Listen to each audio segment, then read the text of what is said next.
Halo, Assalamualaikum warahmatullahi wabarakatuh. Perkenalkan, saya Minhat Rahmania dari jurusan Psikologi Pendidikan dan Bimbingan Angkatan 2018 Program Studi Bimbingan dan Konseling Universitas Negeri Makassar. Nah, kali ini saya akan membahas materi mengenai asesmen dalam bimbingan konseling. Nah, kita ketahui bersama asesmen itu sangat penting untuk kita ketahui dalam bimbingan konseling di sekolah. Nah, langsung saja kita beralih ke apa itu asesmen. Asesmen merupakan kegiatan untuk mengungkapkan kualitas proses dan hasil pembelajaran. Penilaian atau asesmen ini adalah penerapan berbagai cara dan penggunaan beragam alat penilaian untuk memperoleh informasi tentang sejauh mana hasil belajar siswa atau ketercapaian kompetensi siswa. Nah, saya garis bawahi di sini alat penilaian untuk memperoleh informasi. Nah, yang akan kita bahas yaitu alat penilaiannya berupa instrumen non-test. Nah, instrumen non-test terdiri dari beberapa macam.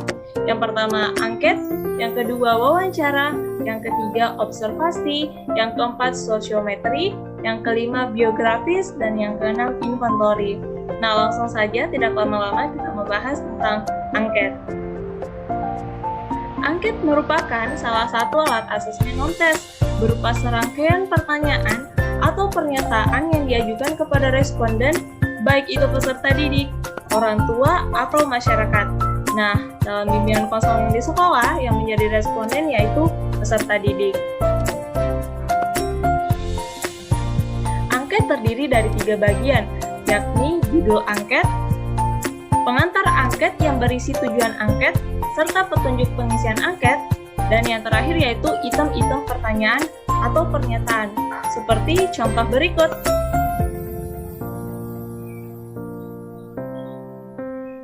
Adapun angket dapat dibedakan berdasarkan 3 jenis, yaitu berdasarkan bentuk pertanyaan atau pernyataan, berdasarkan respondennya atau sumber data, dan yang terakhir berdasarkan strukturnya. Kelebihan-kelebihan yang dimiliki angket yaitu angket lebih praktis, ekonomis, memudahkan tabulasi pada angket tertutup, mendapatkan jawaban yang luas pada angket terbuka. Nah, adapun kelemahan angket sendiri yaitu responden sering tidak teliti dalam menjawab sehingga ada pertanyaan yang terlewati tidak dijawab. Dan yang terakhir yaitu sulit untuk mendapat jaminan bahwa responden akan memberikan jawaban yang tepat. Selanjutnya kita beralih ke wawancara. Sebelumnya, wawancara atau interview adalah suatu percakapan antara 2 orang atau lebih dan berlangsung antara narasumber dan pewawancara. Nah, dalam wawancara bimbingan konseling di sekolah, narasumber berperan sebagai konseli dan pewawancara adalah guru BK atau konselor.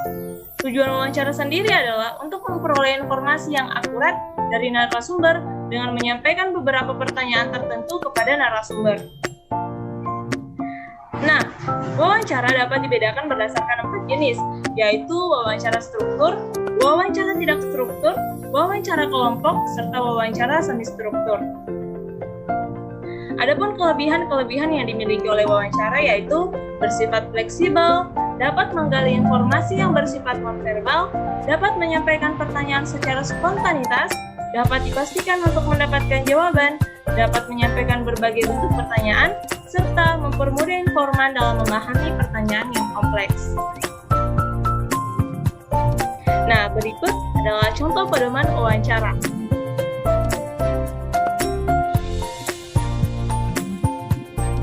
Selanjutnya yaitu observasi. Observasi adalah proses sistematis dalam merekam pola perilaku manusia, objek, dan kejadian-kejadian tanpa menggunakan pertanyaan atau berkomunikasi dengan subjek. Proses tersebut mengubah data menjadi fakta.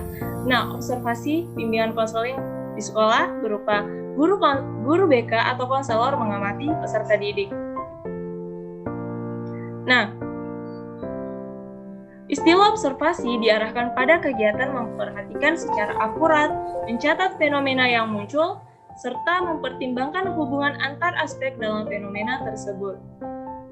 Adapun tujuan observasi yaitu mendeskripsikan setting yang dipelajari, serta aktivitas-aktivitas yang berlangsung, dan orang-orang yang terlibat dalam aktivitas aktivitas tersebut, serta makna kejadian yang dilihat dari perspektif mereka yang terlibat dalam kejadian yang diamati. Adapun kelebihan observasi, teknik observasi terletak pada kemudahan mengakses setting. Metode observasi tidak mencolok atau tersamar, tidak menuntut interaksi langsung dengan partisipan. Nah, kita beralih ke sosiometri. Sebelumnya, sosiometri merupakan metode pengumpulan data tentang pola dan struktur hubungan antara individu-individu dalam suatu kelompok.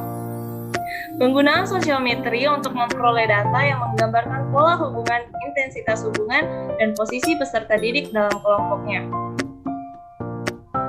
Adapun jenis pengukuran sosiometri, yang pertama, kriteria khusus untuk mengukur sikap dan perasaan terhadap anggota lain dalam kelompok dalam situasi tertentu. Selanjutnya, kuesioner untuk mengukur sikap dan perasaan terhadap anggota lain, tetapi bukan dalam situasi khusus. Adapun tipe-tipe sosiometri, sosiometri memiliki 3 tipe angket yang memiliki masing-masing tujuan dan fungsi yang berbeda, antara lain tipe nominatif, tipe skala bertingkat, dan tipe siapa dia. Pada penggunaan sosiometri harus mengikuti beberapa tahapan, seperti tahapan pertama perencanaan, tahapan kedua pelaksanaan, tahapan ketiga pengolahan, serta tahapan keempat analisis hasil sosiometri. Berikut contoh sosiometri yang digunakan dalam bimbingan konseling di sekolah. Selanjutnya kita beralih ke biografis. Biografis merupakan tulisan tentang kehidupan seseorang. Biografi secara sederhana dapat dikatakan sebagai sebuah kisah riwayat hidup seseorang. Biografi dan autobiografi adalah alat pengumpul data dalam rangka program bimbingan di sekolah untuk mengetahui bagaimana perkembangan hidup murid tertentu secara menyeluruh dan garis besarnya. Jenis-jenis biografis ada 4, yaitu biografi, autobiografi, buku harian, serta buku kenang-kenangan. Adapun tahap analisis biografi sendiri yaitu merangkum semua kejadian yang dianggap penting, mengelompokkan antara pengalaman yang menyenangkan dan yang kurang menyenangkan, memisahkan data yang berkenaan dengan aspek pikiran, perasaan, perilaku atau sikap, menghitung selisih antara aspek positif dan negatif, menjumlahkan aspek positif dan negatif, secara menyeluruh, diambillah kesimpulan secara umum, menghitung selisih aspek positif dan negatif, dan yang terakhir disimpulkan per kategori pengalaman yang dialami. Nah, selanjutnya yang terakhir, inventory. Inventory bagian dari teknik non-testing, yang dimaksudkan teknik penilaian untuk memperoleh gambaran terutama mengenai karakteristik, sikap, atau kepribadian. Nah, inventory yang biasa digunakan dalam pelayanan bimbingan konseling adalah inventory tugas perkembangan.